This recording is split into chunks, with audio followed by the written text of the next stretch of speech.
ربنا آتنا من لدنك رحمة وهيئ لنا من أمرنا رشدا اللهم آت نفسي تقواها وزكيها وأنت خير من زكاها أنت وليها ومولاها. Alhamdulillah, syukur pada Allah kerana dengan rahmat dan juga limpah kurnia yang Allah Subhanahu wa taala berikan, dapat kita sama-sama berada dan berkumpul dalam majlis ilmu pada malam ni.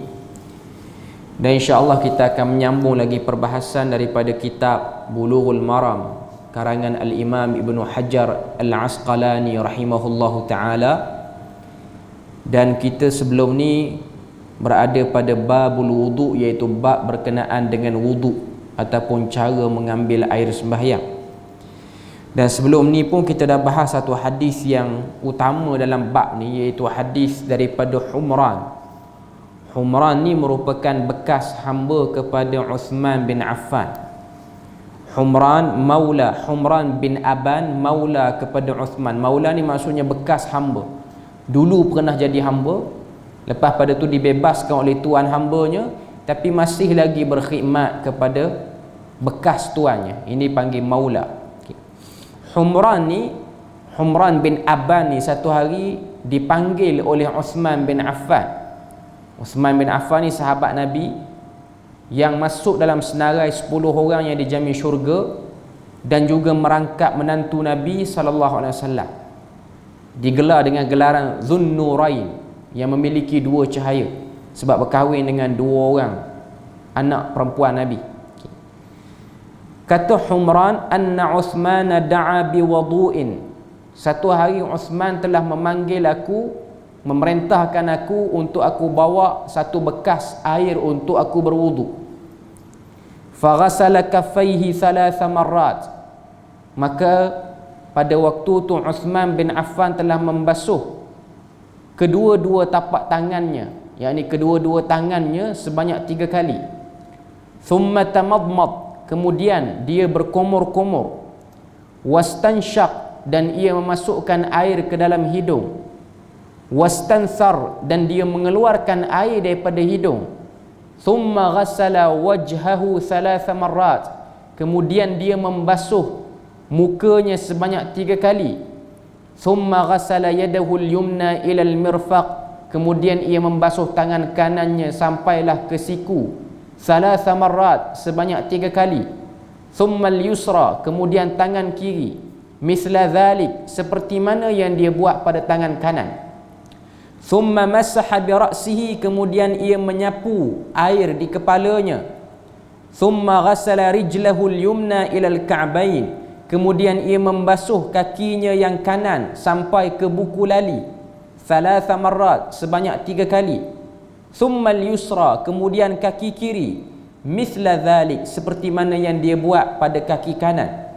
Thumma qal, kemudian selesai dia basuh kaki kiri, kata Uthman bin Affan, ra'aitu Rasulullah sallallahu alaihi wasallam tawadda'a nahwa wudu'i hadha. Aku telah melihat Nabi ni berwudu sama macam apa yang aku tunjukkan pada kamu ni. Jadi ini hadis utama kaifiat kita berwudu ataupun bersuci, mengambil air sembahyang, mengangkat hadas yang kecil. Okay. Kemudian hadis yang ketiga dan keempat dia sebut sini tentang kaifiat menyapu kepala. Dalam hadis daripada Ali, dia kata masaha bi ra'sihi wahidah. Nabi menyapu kepala dia dengan sekali sapuan. Tak sebutlah macam mana Nabi sapu, cuma sebut berapa kali. Okay.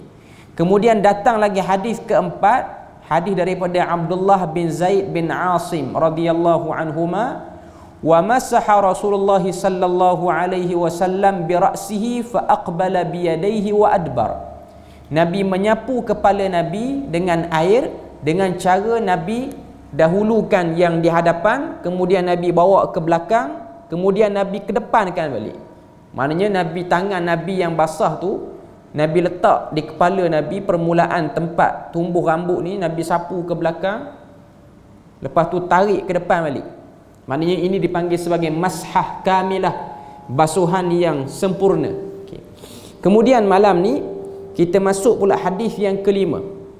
Hadis kelima yang diriwayatkan daripada Abdullah bin Amr radhiyallahu anhuma. Abdullah bin Amr ni sahabat Nabi dan ayahnya pun sahabat Nabi. Abdullah bin Amr bin Al-As. Ini tokoh, dua-dua orang ni tokoh. Okay. Kata Abdullah bin Amr bin Al-As radhiyallahu anhuma fi sifatil wudu'i, pada menerangkan kaifiat wudu. Qala, dia berkata, thumma masaha sallallahu alaihi wasallam bi ra'sih, kemudian Nabi menyapu kepalanya, wa adkhala isba'aihi sabbahataini fi udhunaihi wa masaha bi ibhamaihi zahira udhunaihi. Akhrajahu Abu Dawud wan Nasa'i wa sahhahahu Ibnu Khuzaimah. Daripada Abdullah bin Amr, dia cerita bila mana Nabi menyapu air di kepala Nabi, Nabi masukkan kedua-dua jari telunjuk Nabi ni ke dalam telinga, kemudian Nabi tolak dengan menggunakan ibu jari ni daripada belakang telinga ni. Maknanya Nabi sapu, dalam masa yang sama Nabi masukkan air, Nabi masukkan jari dalam telinga, lepas tu Nabi bersihkan telinga sekaligus. Maknanya hadis ni cerita pada kita, waktu Nabi sapu kepala tu, Nabi bukan hanya sapu kepala, tapi Nabi masukkan juga jari ke dalam telinga. Maknanya macam sapu telinga sekaligus, sekaligus dengan sapu telinga. Ini hadis-hadis cerita pada kita kaifiat yang berbeza-beza, menunjukkan kita boleh buat dengan bermacam-macam wajah ataupun bermacam-macam cara. Sama ada kita nak pisahkan, sapu kepala dulu, ambil air sapu kepala, lepas tu ambil air lain basuh telinga, pun ada hadis macam tu. Dan ada hadis ni, hadis riwayat Abu Daud ni, Nabi sekali kan sahaja. Nabi tak ambil air yang baru, tak ada air baru. Okay. Kemudian hadis terusnya, hadis daripada Abu Hurairah radhiyallahu anhu, hadis yang ke-6. Qala Rasulullah sallallahu alaihi wasallam, "Idza istayqadha ahadukum min manamihi falyastanthir salatan fa inna asyaitana yabitu ala khayshumihi." Muttafaqun alaih. Hadis ni riwayat Bukhari dan Muslim daripada sahabat yang sama, iaitu Abu Hurairah.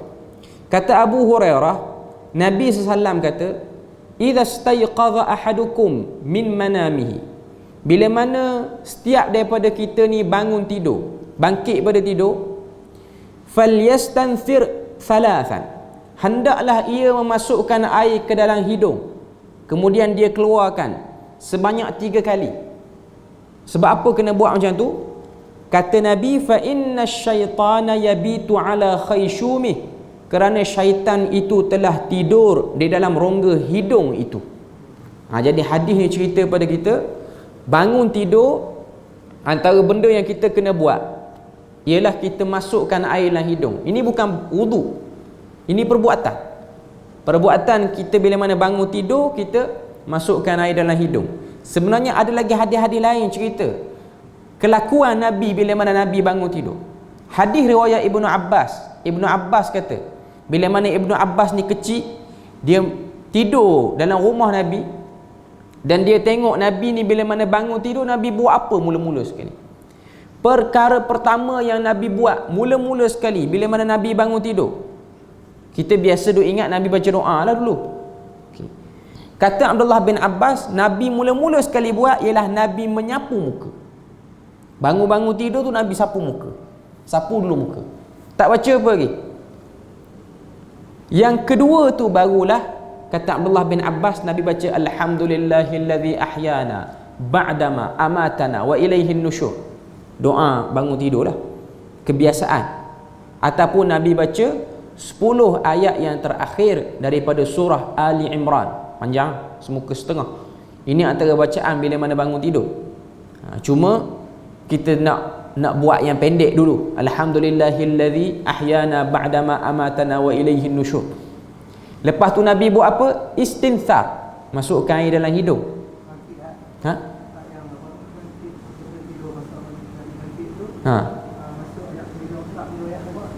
Ni riwayat pada Bukhari Muslim, Abu Hurairah. Okay. Yang Ibnu Abbas, dia tengok Nabi first Nabi bangun tidur, Nabi sapu muka dulu. Okay. Sapu muka, baca doa, baru Nabi masuk air dalam hidung, masukkan air dalam hidung. Okay. Lepas daripada tu, lepas Nabi masukkan air dalam hidung tu, Nabi pun bersugi. Nabi gosok gigi lah. Jadi itu 4 perkara yang Nabi buat bila mana bangun tidur. Ini disebutkan oleh para ulama sebagai sunnah. Bangun-bangun tidur sapu muka. Kita sapulah muka kita. Macam mana sapu tu terserahlah sapu muka. Lepas daripada tu kita pun kata apa? Baca doa bangun tidur. Lepas pada baca doa bangun tidur, kita pun masukkan air dalam hidung. Ini bab-bab yang kita kena beriman pada Nabi. Benda-benda gaib. Nabi kata lubang hidung kita ni tempat syaitan tidur. Kita pun fikir kecil syaitan ni sebab lubang hidung tak besar kan. Kita pula Melayu, hidung pun bukan besar sangat. Bukan Arab hidung besar lagi. Mak Saleh hidung lagi besar. Besarlah sikit syaitan tu. Dia macam ni tuan-tuan. Syaitan ni dia datang pada mana? Dia datang pada jin. Sebab tu Quran sebut Iblis kana minal jinni. Iblis itu daripada jin, bangsa jin. Fa fasaqa an amri rabbih. Dia telah fasik terhadap arahan Tuhan dia. Dia lawan arahan Tuhan. Jadi majoriti syaitan yang jahat ni, mereka ialah bangsa jin. Tapi ada tak daripada kalangan manusia? Ada ayat lain Quran sebut tentang ada segelintir manusia ni pun disifatkan dengan sifat syaitan. Tapi syaitan ni umumnya ialah jin. Dan jin ni dia boleh kecil, besar, dia boleh macam-macam. Dia tidak ada jisim macam kita. Macam kita ada tubuh badan, kita ada kulit apa semua. Jin dia tidak ada. Sebab tu dia boleh menyerupai macam-macam. Dia boleh dalam wujud yang berbagai-bagai. Sebab tu Nabi sebut tentang binatang-binatang yang sering datang dalam rumah kita, daripada ular ke anjing hitam ke, itu ialah jelmaan-jelmaan jin. Maknanya syaitan lah. Maknanya makhluk yang jahat. Halau dulu, kalau dia tak keluar maka kita boleh pukul lah dia. Maknanya boleh jadi itu betul haiwan, itu bukan jelmaan lah. Nak sebut pada kita apa? Jin dia boleh precise, boleh ubah badan dia macam-macam. Boleh jadi besar. Sebab tu kita tengok orang kita, hantu raya besar sama dengan masjid kan. Kita tengok sebahagian orang kita cerita hantu raya sama tinggi dengan tiang elektrik. Kadang-kadang dia boleh besar, kadang-kadang boleh kecil duduk dalam lubang hidung kita. Dan dia boleh masuk dalam salur darah kita. Sebab tu Nabi satu hari Nabi berjalan dengan Safiyah, isteri Nabi, Safiyah binti Huyai. Safiyah binti Huyai ni Yahudi. Dia anak kepada Huyai bin Akhtab, seorang Yahudi yang perang dengan Nabi dalam perang Khaybar. Nabi berjalan dalam gelap. Daripada jauh Nabi nampak 2 orang sahabat tengah berjalan di Madinah. Tapi Nabi tak cam siapa 2 orang tu sebab malam tu gelap. Bila mana Nabi tengok 2 orang sahabat tu dia berjalan laju. Mula-mula berjalan elok. Jalan elok 2 orang. Tapi Nabi perasan dia berjalan laju. Nabi pun kata, fa innaha Safiyah binti Huyai. Ketahuilah ini ialah Safiyah binti Huyai. Ini isteri aku. Tujuan tu Nabi nak iklan, Nabi nak beritahu aku berjalan dengan isteri, bukan berjalan dengan perempuan tak ketahuan hala. Aku berjalan dengan isteri. Maka 2 orang sahabat tu kata, fa ya subhanallah, maha suci Tuhan wahai Rasulullah, kami tidak sangka buruk pun pada kamu. Maknanya Nabi tu dia beritahu, dia nak tutup sangkaan orang, takut orang kata apa Nabi berjalan dengan perempuan. Tapi itu isteri Nabi. Lalu Nabi pun kata, fa inna syaitan, sesungguhnya syaitan itu yajri majrad dam. Syaitan itu dia boleh mengalir ataupun lalu dalam salur darah kamu. Nabi nak sebut pada kita apa? Hasutan syaitan boleh masuk. Dan memang syaitan tu dia boleh masuk pun. Dia boleh masuk. Dia boleh masuk dalam salur darah kita. Sama ada dia nak ganggu kita, dia nak bagi kita sakit kepala ke apa. Sebab tu antara tanda-tanda orang tu disihir ialah benda-benda macam tu. Dia sakit kepala, dia rasa ketak dada dia, sampingan, kesan-kesan sampingan yang boleh terjadi pada orang tu. Selain daripada ketidakstabilan emosi, duduk saja-saja rasa nak marah, tengok orang ni rasa nak marah, itu salah satu bentuk daripada gangguan lah. Cuma nak sebut pada kita, hadis yang kita dengar tadi tu, hadis riwayat Abu Daud tu, hadis riwayat pada Abu Hurairah ni, Nabi kata bangun tidur bersihkan hidung sebab syaitan tidur dalam hidung kamu. Mana kita kena tahu itu syaitan lah, itu syaitan. Kita jangan nak timbang dengan logik kita, itu syaitan. Hakikatnya ianya ialah syaitan. Sebab syaitan memang berada dengan kita, terutama bila mana kita dalam keadaan separa sedar, kita tidur ni. Terjaga tengah malam. Dia ada hadis Nabi cerita apa yang kita kena baca. Semua saya tak ingat hadis tu. Dia ada bacaan khusus bila mana kita tidur tiba-tiba terjaga. Ada Nabi suruh baca beberapa kalimat. Minggu depan kita akan bawa hadis tu. Okay. Cuma nak beritahu pada kita yang ni bangun tidur untuk subuh lah. Untuk subuh. Yang ni bangun tidur untuk bersuci apa semua. Okay. Hadis yang ketujuh. Wa anhu, daripada Abu Hurairah radhiyallahu anhu, idza stayqadha ahadukum min naumihi, apabila kita bangun ataupun bangkit daripada tidur, fala yaghmis yadahu fil ina'i hatta yaghsilaha thalathan fa innahu la yadri aina batat yaduhu. Hadis yang diriwayatkan oleh Bukhari dan juga Muslim, tapi lafaz ni ialah lafaz Muslim. Kata Nabi, bila mana satu orang tu bangkit pada tidur, fala yaghmis yadahu, jangan dia celupkan tangan dia dalam bekas air yang bertakung sehinggalah dia membasuh tangannya sebanyak 3 kali baru boleh celup. Nabi kata sebab apa? Fa innahu la yadri aina batat yadahu, sebab dia tak tahu tangan dia capai apa waktu malam. Okay. Hadis ni kena faham ikut konteks dulu. Pertama, zaman Nabi, rumah orang-orang Madinah ni ialah rumah yang serba dhaif. Rumah yang berlantaikan tanah, rumah yang boleh jadi kotoran-kotoran pun ada atas lantai rumah tu, najis binatang ke. Sebab kalau tengok dalam riwayat, Nabi SAW, Nabi nak buat saf, tiba-tiba Nabi tengok ludah di kawasan masjid tu, ludah. Nabi timbuskan dengan kaki sebab lantai masjid tu tanah. Dan sebahagian riwayat Abu Daud ataupun Tirmizi kalau saya tak silap, dalam masjid Nabi tu anjing melintah satu hari, melintah dan dia kencing. Sebab masjid open, terbuka, bukan ada dinding macam kita ni. Jadi dia kencing. Maka Nabi suruh bersihkan air kecil tu dengan cucur air, jiruh air, lepas pada tu timbuh dengan tanah bagi hilang. Okay, nak sebut pada kita realiti zaman tak sama dengan kita. Okay. Jadi bila satu orang tidur, merujuk pada zaman Nabi, bila mana dia tidur, dia tak tahu tangan dia boleh jadi terkena najis apa-apa yang ada dalam rumah, ataupun badan dia tu pun sendiri tak berapa bersih, mungkin ada najis ataupun benda-benda yang dia tak perasan. Jadi dia bila mana dia nak mandi ataupun nak bersuci pagi bangun subuh tu, dia tak boleh celup, dia kena basuh kat luar. Merujuk kepada suasana zaman tu lah. Sebab zaman Nabi ni dia macam rumah orang-orang tua kita dululah. Kita takung simpan air tu dalam tepayan ke apa. Okay. Zaman sekarang ni taklah kot, semua dah keluar ikut pancuk, semua dah ada dah. Okay. Nak sebut pada kita ikut pada zaman. Tapi kalau kita nak beramal, walaupun rumah kita tak ada lah ayam, takung tak ada kolah, tak ada apa, semua pakai kepala paik, semua pakai shower apa semua, tetap ada juga sebahagian orang ada kolah, rumah ada kolah, dia kena buat macam ni lah. Sebab walaupun rumah kita ni dah elok dah, kadang-kadang kita tak tahu apa yang ada atas kaki kita tu, hamparan kita, tai cicak ke apa ke, air liur kita ke yang kita tak perasan. Jadi seeloknya kita basuh juga tangan kita sebelum kita celup tangan ataupun nak timba air daripada kolah ke apa.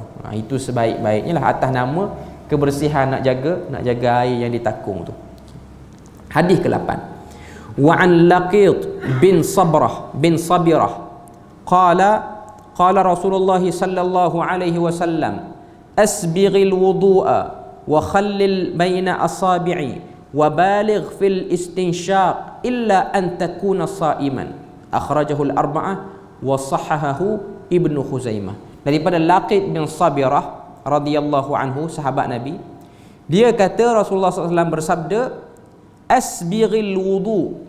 Asbighil wudu ni maksudnya sempurnakan wudu, maknanya ratakan air pada kawasan-kawasan yang boleh jadi air tak sampai dengan rata, terutamanya kawasan pelipat-pelipat kita ni. Sendi-sendi kita ni antara kata apa siku apa semua ni rata kan. Wa khallil bainal asabi', dan sela-selakan jari. Maknanya kita bila mana kita basuh tu, kita tonyoh sikit jari kita dekat celah-celah ni nak bagi air tu rata. Okey. Wa baligh fil istinsyaq, dan dia masukkan, yakni hirupkan air ke dalam hidung. Baligh ni maksudnya masukkan ke kawasan yang paling jauh kita boleh masuk. Kita masukkan air dalam hidung ni takat mana yang kita boleh tahan, kita okey, elok, tak pening kepala, tak rasa bengang, kita masukkan takat yang paling tinggi. Illa an takuna saiman, kecuali bila mana kita puasa tak boleh.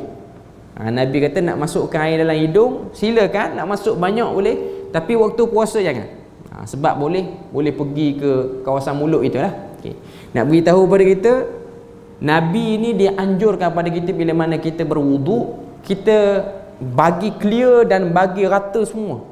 Tapi kena faham, Nabi suruh sempurnakan, bukan Nabi suruh guna air banyak. Nabi suruh kita berjimat cermat guna air, tapi Nabi suruh bagi rata. Sebab tu ada sebahagian sahabat yang basuh tangan sampai ke siku, dia orang basuh sampai dekat dengan bahu dah. Maknanya air tu basah sampai ke sini.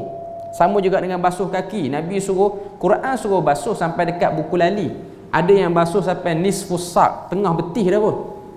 Yang pertama, hadis ni lah anjuran dia. Yang kedua, sebab anggota-anggota yang kena wuduk ni dia bercahaya di padang mahsyar nanti. Dia ada kelebihan. Itu benda yang kita kena tahu.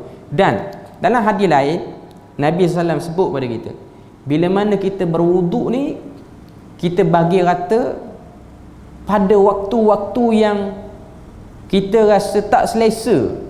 Contoh waktu musim sejuk.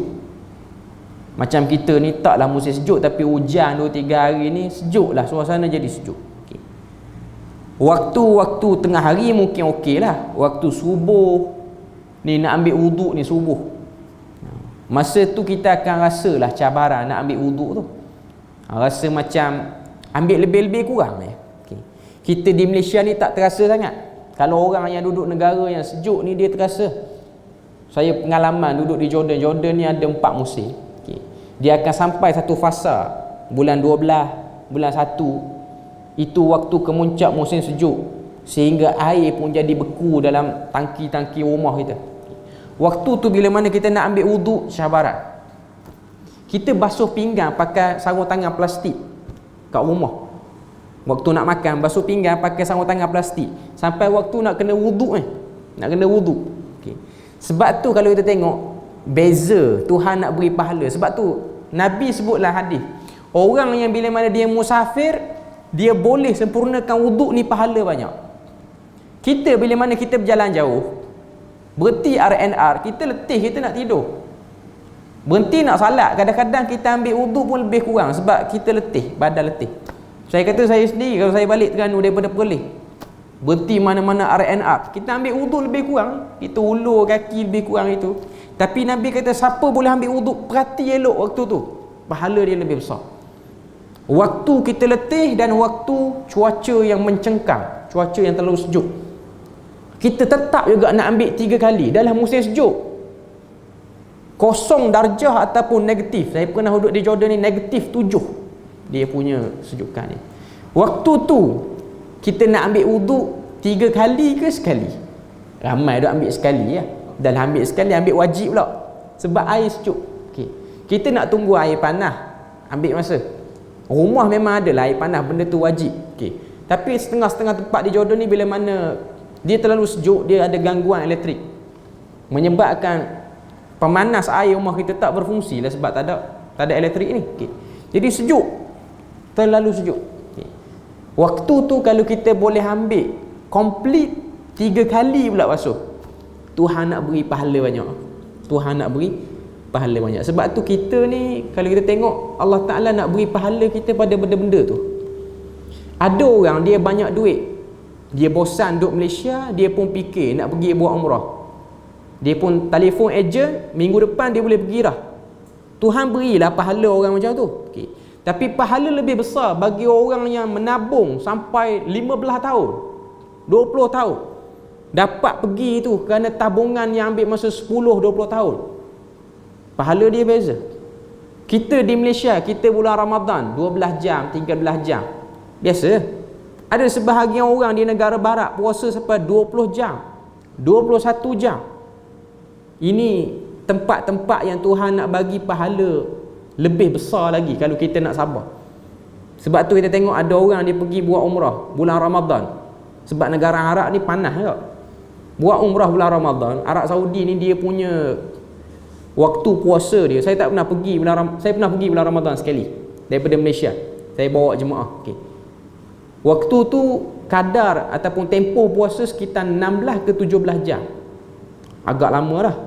Sebab kita punya subuh pun pukul 4 lebih dan kita akan berbuka sekitar pukul 8 ataupun pukul 7.50. Jordan lagi lama. Jordan kita pernah buka puasa 8.30 baru buka puasa.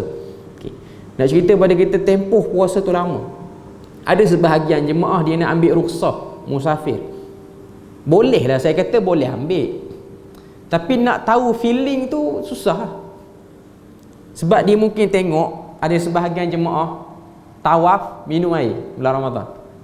Tahulah orang tu daripada luar negara, tapi masalah kat minum air depan-depan orang ni. Okey, sebab kita tahu tawaf tengah hari pukul 3-4 petang ni panas. Bukan pukul 3, pukul 11 tu dah pecah panas dah untuk suasana waktu tu. Oh, penjawat awam pun 10 Ramadan yang awal ni dia orang cuti. Sekolah pun tutup Arab Saudi ni dengan sebab terlalu panas. 45 darjah panas siang hari. Okey. Cuma waktu tu kalau kita boleh puasa, kita akan tahu. Kita akan rasa letih dah. Kita tahu pahala tu besar, sangat besar. Berbeza dengan kita tengok sebahagian orang yang puasa dia ada sebahagian tempat 7-8 jam. Cuma nak beritahu pada kita, bila mana kita berwuduk ni, kita basuh bagi clear tu, Tuhan nak beri pahala. Jadi kita jangan pandang enteng wuduk ni, jangan pandang lebih kurang. Wuduk ni ialah amalan. Kita tak tahu Tuhan nak tengok amalan mana. Sebahagian orang dia tengok, dia duk sangka Tuhan duk perhati amalan lain. Rupa-rupanya Tuhan nak perhati amalan yang kecil-kecil je, nak bagi dia masuk syurga tu. Jadi jangan, sebab tu dalam hadis Nabi kata la tahkiranna minal ma'ruf, jangan pandang remeh benda baik walaupun kecil, hatta menyempurnakan wuduk saja. Maknanya kita nak buat amalan besar, kita nak perang sama dengan Nabi, tak sempat, kita tak boleh. Kita nak perang berjihad, kita tak mampu. Tapi kita ambil lah amalan-amalan kecil ni yang mungkin boleh jadi nilai ataupun modal untuk Allah Subhanahu Wa Taala tengok apa yang kita buat sehingga kita dapat pahala yang besar di sisi dia. Okay. Kemudian dalam hadis yang seterusnya, hadis yang ke-9, wa an Uthman, daripada Uthman radhiyallahu anhu, anna an-nabiy sallallahu alaihi wasallam kana yukhallilu lihyatahu fil wudu'i. Daripada Uthman bin Affan, sesungguhnya Nabi SAW bersabda, Nabi SAW ketika mana berwudu, kata Uthman, Nabi akan yukhallil, menyelak-nyelak janggutnya ataupun menyelai janggutnya ketika mana berwudu. Okay.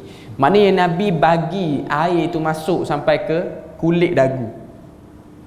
Janggut Nabi, kalau kita tengok dalam riwayat, janggut Nabi ni macam orang Arab lah. Orang Arab ni dia punya janggut dia tebal dan kemas. Dan dia ni kasif. Kasif ni maksudnya dia lebat. Maksudnya sehingga dia menutup bentuk dagu. Lebat lah. Tak nampak dah bentuk dagu seorang tu. Okay. Jadi itu memang tabiat orang-orang kawasan tu. Arab ke, Pakistan ke, India ke, macam tu lah janggut dia orang. Bila mana dia orang ni ada janggut. Okay. Jadi janggut yang tebal tu kadang-kadang dia rapat menyebabkan air tak masuk. Okay. Jadi Nabi ni masukkan juga air. Tapi ada hadis Nabi sapu saja.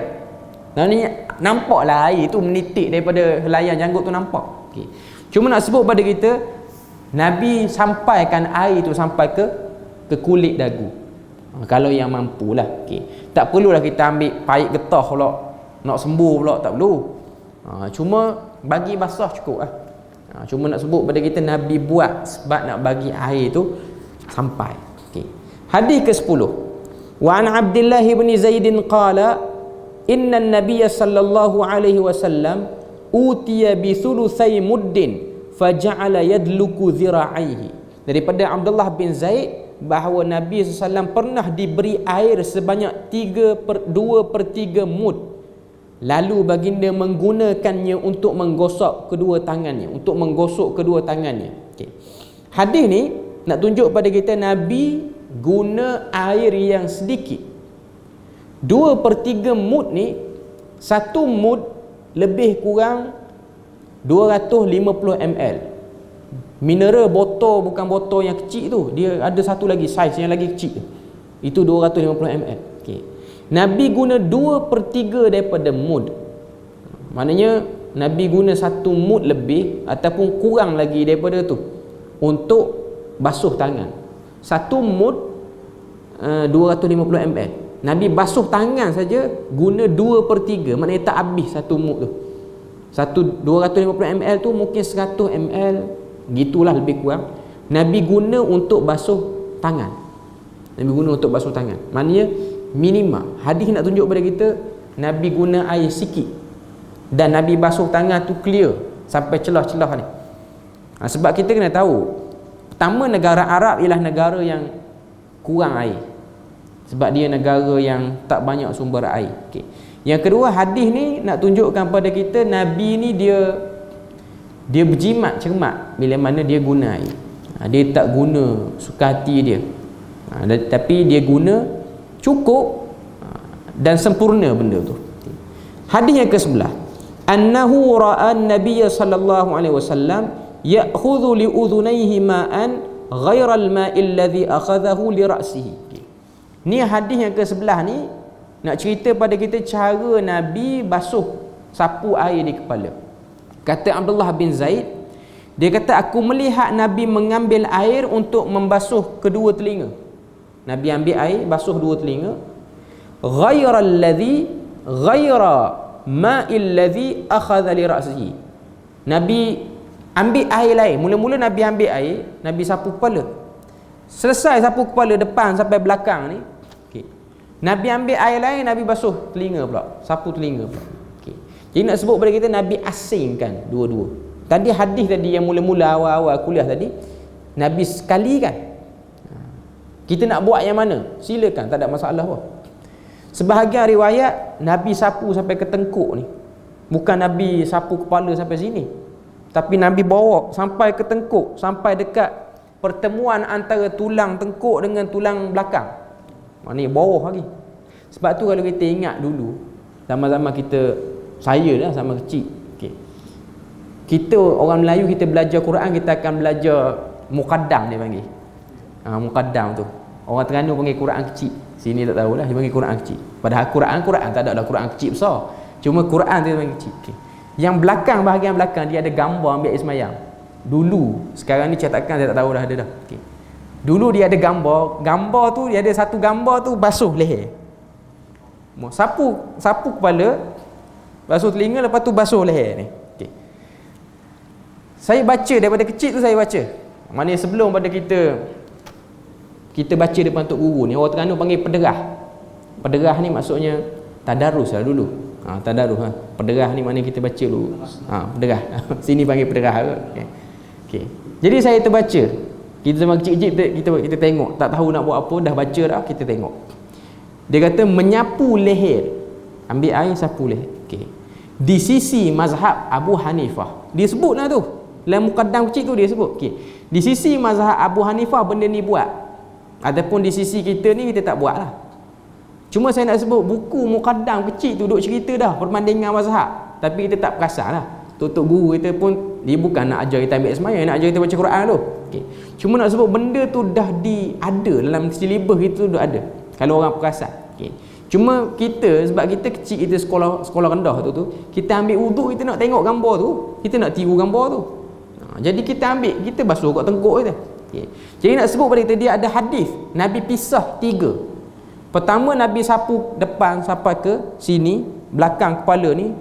Lepas tu Nabi ambil air lain, Nabi sapu telinga, Nabi ambil air lain, Nabi sapu tengkuk. Ada hadis pisah 3-3. Ada hadis Nabi buat 3-3 dengan sekali tadahan ataupun sekali air saja. Maknanya sekali sapu telinga semua sekali je. Okay. Sekali jalan saja. Okay.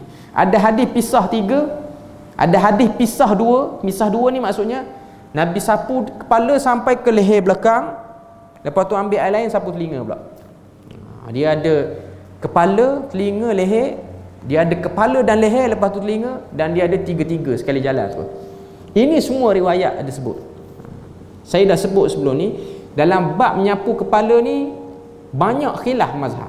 Cuma mazhab Syafi'i lah yang paling ringan kapasiti sapu air di kepala ni. Iaitu dia kata mana-mana bahagian kepala kita sapu dah sah sapuan tu. Adapun setengah mazhab kata satu kepala. Maliki kata satu kepala. Maknanya kena semua. Maknanya sampai depan sampai belakang, sampai ke leher ni. Sebab tu kita tengok orang mazhab Maliki, dia akan beramal dengan lagu tu. Dia tengok kita, dia akan tengok wuduk kita tak sah, sebab dia belajar pada kecil lagu tu. Kalau ada anak-anak yang belajar di Morocco ni mazhab Maliki kuat, dia akan ingat kita ni mu'allaf baru masuk Islam. Sama juga dengan kita pergi Turki pun kuat Maliki. Mazhab Maliki ni antara benda yang membezakan kita dengan mazhab Syafi'i, walaupun Imam Malik tu guru pada Imam Syafi'i. Mazhab Maliki dalam bab menyapu kepala ni, dia sapu semua. Sapu sikit tak sah wuduk. Semua satu kepala. Mazhab Hambali 1/3, maknanya kena sapu banyak jugalah. Okey. Mazhab Syafi'i paling sikit. Itu yang pertama membezakan kita dengan mazhab Maliki. Yang kedua, dalam bab ibadat ni lah, bab solat jamak dan qasar. Kita belajar dalam mazhab Syafi'i ni solat jamak dan qasar. Kita musafir, kita boleh jamak dan qasar. Atas pada 80 km kita jamak dan qasar lah. Adalah peruntukan-peruntukan dia. Kalau kita ada masalah pembedahan ke, sakit ke apa, kita boleh jamak tanpa qasar. Tu mazhab kita, mazhab Syafi'i. Okay. Mazhab Maliki, seseorang tu dia tak boleh jamak dan qasar walaupun bermusafir, tak boleh, kecuali bermusafir ke Mekah untuk buat haji ataupun umrah sahaja, tak boleh. Yang lain tak boleh. Sebab tu kawan-kawan saya masa belajar, dia orang pergi berjalan Turki, Istanbul, sebab kita tahu kita musafir, kita duduk 3-4 hari je negara tu. Dia masuk masjid besar Istanbul tu, masjid biru yang baru dibuka. Asalnya muzium, sekarang dia jadi masjid dah. Sebelum ni pun boleh solat, tapi dia tidak iktiraf masjid, tak buat solat Jumaat. Sekarang ni baru buka buat solat Jumaat. Okay. Orang Melayu, orang Malaysia ni, semualah orang Malaysia yang main melancong ke apa semua, dia solat 2 rakaat lah. Maknanya dia solat Zuhur dan Asar, sebab jamak dan qasar. Okay. Benda tu menarik perhatian orang Turki, dia tak pernah tengok. Lagu tu. Jadi kawan saya ni didekati oleh satu orang pakcik tua tengah baca Quran dalam masjid. Dia tengok orang Melayu, orang Malaysia ni main solat apa dalam ni. Okay. Dia masuk solat Zuhur 2 rakaat, Asar 2 rakaat, jamak dan qasar. Datang seorang pakcik tu, dia boleh bercakap bahasa Inggeris. Kawan saya, dia kata, orang mana? Kita kata orang Malaysia. Lepas tu solat apa? Kata ni solat jamak dan qasar. Kawan saya tu dia belajar sekali jauh dan dia tahulah ini khilaf mazhab. Okay. Sebab orang mazhab Maliki dia tak terima benda ni. Okay. Cepat-cepat kawan saya kata, kami Syafi'i, sebab tu kami salat jamak qasar. Pakcik kata, oh Syafi'i, ingat ke Islam? Dia duk ingat Syafi'i bukan Islam. Patut semayang pelik dia kata. Dia duk ingat orang Islam ni semua Maliki semua, tak ada nama Syafi'i. Mazhab-mazhab lain tak ada. Dia sebut lagu tu tahulah dia duduk di negeri dia tak pernah keluar tu. Okey. Dia kata, oh Syafi'i, ingat kau orang Islam. Jawapan dia tu menunjukkan dia memang duduk situ, tak pernah keluar mana-mana apa. Kalau dia keluar, kalau dia pernah pergi buat haji ke apa, dia tahulah benda tu, dia nampaklah sikit pun. Okey. Cuma nak beritahu pada kita, dia orang tak biasa tengok. Jadi kita, bila mana kita berjalan, kita boleh tengok banyak lah. Okay. Nak beritahu pada kita, itu biasa bagi mazhab-mazhab. Cuma mazhab Maliki dia menolak solat jamak dan qasar ketika musafir. Nak jamak boleh, tapi kena komplit 4-4, tak boleh buat 2-2 macam kita. Dia tak ada qasar. Jamak dan qasar hanya perjalanan umrah dan haji sahaja bagi mazhab Maliki. Jadi dia orang agak janggal lah tengok. Sebab tu kalau kita tengok, dia orang solat di masjid, kalau dia orang main melancong ke Malaysia, dia orang akan buat 4-4. Cuma nak beritahu, Turki ni pun baru je, dia orang ni baru ada proses islamisasi dia orang tu baru. Sebelum ni orang Turki dia lama duduk dalam sistem sekular yang agak lama. Daripada zaman Kemal Atatürk dulu. Walaupun Kemal Atatürk dah mati, dia punya kesan dia tu dah tahun 1922 Turki Uthmaniyah jatuh. Naik Kemal Atatürk ni banyak benda yang dia buat. Antara yang dia buat, dia nak demolish, dia nak buang syiar agama ni. Dia nak buang. Tapi kita kena tahu, orang Turki tak semua benci Kemal Atatürk. Mereka melihat Kemal Atatürk ni sebagai tokoh pembangunan, bapa pembangunan Turki lah. Okay. Sebab dia orang dah biasa duduk dalam situasi sekular macam tu. Sebab tu kita akan tengok cerita orang Turki pakai tudung ni baru 3-4 tahun ni. Zaman Erdogan ni, Rajab, nama betul dia Recep Tayyip Erdogan, tapi Arab panggil Rajab Tayyip Erdogan lah. Okay. Yang dia orang baru nak kenal Islam ni baru 2-3 hari ni lah. Saya tahu sebab pengalaman isteri saya pernah pergi, saya tak pernah pergi Turki. Okay. Cuma dia kata bagi orang Turki, dia orang tak bertudung, tapi waktu solat dia orang solat. Dia orang duduk lepak luar kat taman, tiba-tiba orang azan, dia orang masuk solat. Dia orang keluarkan tudung dia orang. Habis solat dia orang keluar. Okay. Lepas tu kalau kita pergi kedai-kedai kopi, Muslim bertatu biasa, minum arak pun biasa. Benda tu baru lagi bagi dia orang. Dan ada yang duduk kawasan jauh, dia orang solat cuma hari Jumaat solat hari Jumaat seminggu sekali je solat. Yang muda-muda khususnya. Dan dia orang kalau dia orang nak bercium, dia orang bercium je depan masjid pun. Dia orang buat azan, dia orang masuk solat. Yang bercium tu tadi solat saf pertama je. Nak sebut pada kita apa, dia punya Islam tu baru, agak baru. Sebab tu dia orang agak terkejut. Dia orang tak boleh. Tapi adalah jasa Erdogan sendiri, ada jasa dia sendiri. Dia berjaya masukkan Islam, tapi orang tak perasan dia tu ejen Islam. Kalau nak masuk Islam dengan cara masuk direct, agak payah. Sebab kita tahu Turki dia agak fasa agak lama. Dia orang azan, tuan-tuan boleh bayang masjid tu yang agak lama tu, masjid di Istanbul tu ataupun nama-namanya Konstantinopel, zaman Salahuddin Al-Ayyubi, masjid tu jatuh kerajaan tu, tukar jadi gereja. Naik pula Kemal Atatürk, tukar jadi muzium. Sampai baru-baru ni baru nak jadi masjid balik. Maknanya agak lama. Hampir ratus tahun benda ni. Jadi nak ubah orang yang dah terbiasa dengan cara yang lama ambil masa. Terutama masyarakat yang dah berumur dah. Yang muda ni mungkin dia orang media sosial ni luas, dia orang cepat sikit nak terima perubahan. Cuma nak sebut pada kita itu biasa. Sebab tu kalau tengok sekarang ni negara-negara Arab dia buka orang-orang Turki ni masuk belajar. Di Jordan ni ramai orang Turki main belajar. Jadi dia orang terbiasa dengan solat jemaah di masjid, kehidupan pakai tudung pun semua dia orang boleh tengok. Dulu kerajaan Turki tak buka pun untuk dia orang keluar di Timur Tengah ni, tak ada. Dia orang duduk di negara dia orang sahaja. Dia orang tak maju lah. Setakat ni kita boleh tengok orang Turki boleh bercakap bahasa Inggeris baru setakat ni. Sebab Turki ni dia macam Jepun, dia tak akan berbangga dengan bahasa orang lain. Dia berbangga dengan bahasa dia sendiri. Semua benda nak kena bahasa dia. Dan kita kena tahu Turki ni adalah sebuah kerajaan, sebuah negara yang mempunyai kuasa besar dunia. Walaupun dia taklah sampai PBB tu ada macam Amerika Syarikat, tak. Tapi kita tahu dia punya persenjataan dia agak kuat. Sebab tu dia mampu cabar Rusia, dia mampu cabar. Sebab dia tahu dia kuat. Dia boleh cabar.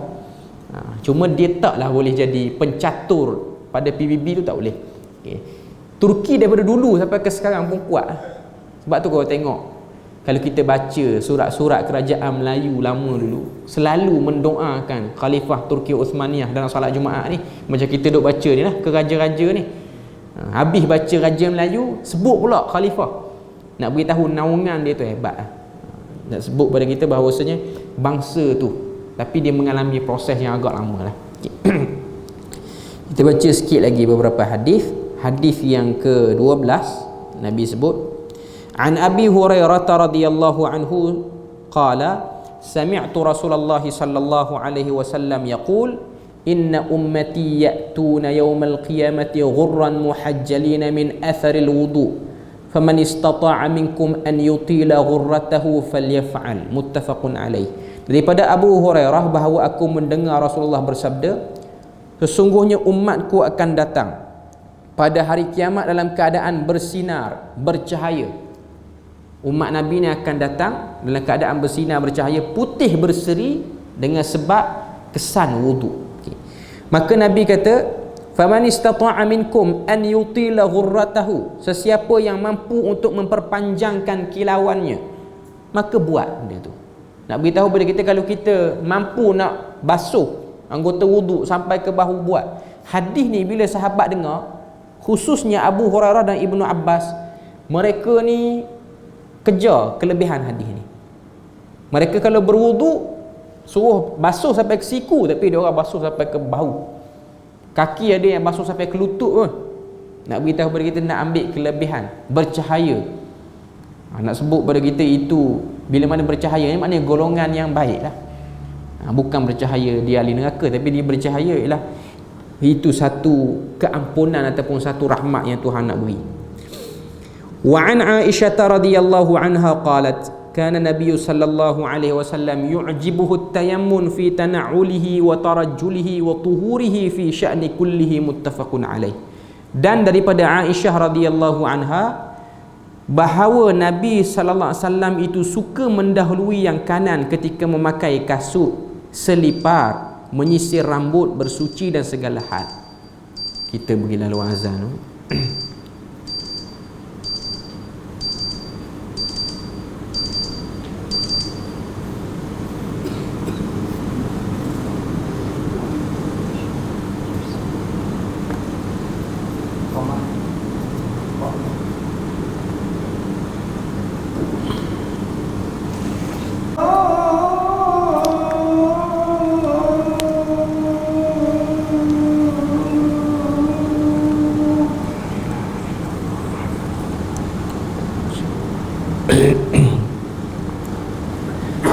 Kita rabihkan sikit lagi hadis ni. Kata Aisyah, Nabi ni suka dahulukan yang kanan. Maknanya Nabi nak buat apa-apa, Nabi mulakan dengan bahagian kanan. Fi tana'ulihi, ketika mana Nabi ni pakai kasut. Tana'ul ni maksudnya pakai kasut. Tarajjul ni maksudnya Nabi sikat rambut, sisir rambut. Wa tuhurihi, ataupun ketika mana Nabi bersuci. Wa fi sya'ni kullihi, dan pada semua urusan Nabi, Nabi akan suka dahulukan belah kanan. Nak sebut pada kita apa? Kelebihan mulakan dengan belah kanan. Bahkan Nabi SAW beri ancaman pada orang yang buat sesuatu dengan bahagian kiri, terutamanya makan dan minum. Nabi kata, man akala bishimalihi akala syaitanu ma'ah. Sesiapa yang makan dengan belah kanan, dengan belah kiri, maka dia telah makan bersama syaitan, ataupun syaitan makan bersama dia. Nak sebut kepada kita bahawasanya Nabi sangat-sangat menganjurkan belah kanan. Naik kenderaan pun belah kanan. Cuma kita Malaysia tak boleh buat belah kanan. Sebab kita kereta steering kita belah kanan, masuk mesti kaki kiri dulu lah. Kita tak boleh masuk kaki kanan, kita kena masuk belah penumpang kalau driver nak masuk. Itu kekurangan kereta kita. Kena suruh kerajaan tukar belah kiri baru ikut sunnah balik. Okay. Kalau nak buat lah. Cuma nak beritahu, itu tempat kita tak boleh nak buat ikut sunnah lah. Okay. Tapi dalam tempat lain semua belah kanan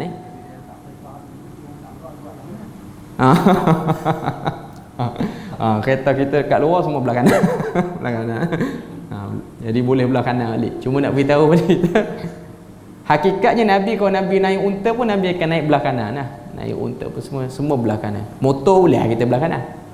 Basikal boleh belah kanan. Kereta tak boleh belah kanan. Cuma lah nak sebut pada kita, kena dahulukan yang kanan. Makan minum, terutama makan minum. Saya nak sebut sikit, makan minum ni, kita orang Melayu ni makan minum kadang-kadang kita kurang perhati sikit bab makan belah kanan. Saya kata sebab saya kidal. Saya kidal, tulis tangan kiri, dan banyak aktiviti saya gagah belah kiri. Daripada kecil lagi, mak saya ni selalu dah ajar belah kanan. Okay. Cuma orang kidal ni dia ada masalah. Makan, kalau makan guna tangan, dia boleh makan tangan kanan lah. Makan guna sudu, dia jadi kekok sikit. Jadi problem. Tapi sekarang saya okey dah. Tapi cuma kita kena biasa Di Malaysia ni orang tak apa tegur. Saya jadi boleh tu sebab di negara Arab selalu orang tegur. Orang Arab ni dia ada common sense dalam bab ni. Dia tak boleh tengok orang makan dengan tangan kiri.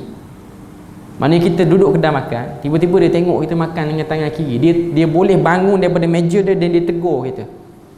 Itu biasa di negara Arab. Kita ingat dia nak marah kita apa? Rupanya marah makan sudu tu, suap tu dengan tangan kiri. Mesti nak tangan kanan. Saya ingat saya makan dengan satu orang kawan pada Indonesia. Masa tu baru habis kuliah talaki, kita belajar dengan syekh.